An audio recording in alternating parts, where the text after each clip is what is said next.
Jean-Arthur Micoulot, donc vous avez participé hier à une conférence sur les hypersomnies et les hypersomnolences dans les troubles mentaux. Est-ce que vous pouvez nous en dire un petit peu plus? Et oui, on a participé avec Pierre-Alexis Geoffroy, Régis Lopez et Balthazar Bazin à une session sur les hypersomnies ou hypersomnolences dans les troubles mentaux.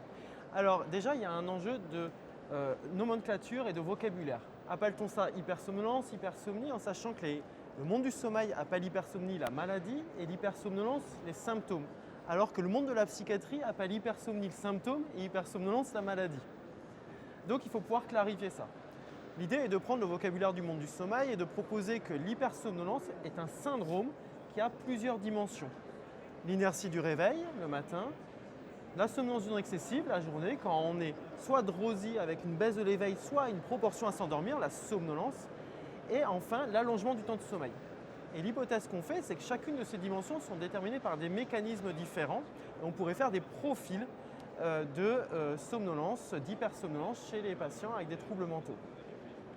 L'enjeu ensuite, c'est de voir comment évaluer les différents facteurs causaux de cette hypersomnolence et d'envisager ça de manière longitudinale pour pouvoir voir dans le cours évolutif démêler les facteurs causaux. Pour le moment, on manque de modèles scientifiques pour aborder ça et c'est la clinique qui nous emmène à démêler ces facteurs causaux et Régis Lopez nous a proposé un modèle pour pouvoir de manière pratique démêler tous ces facteurs causaux.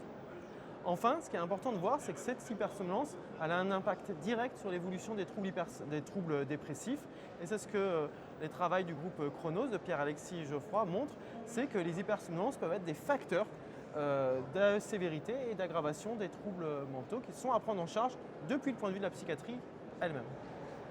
Eh bien, merci beaucoup et puis je pense qu'on peut retrouver ce symposium sur le site internet pour ceux qui veulent le revoir En replay.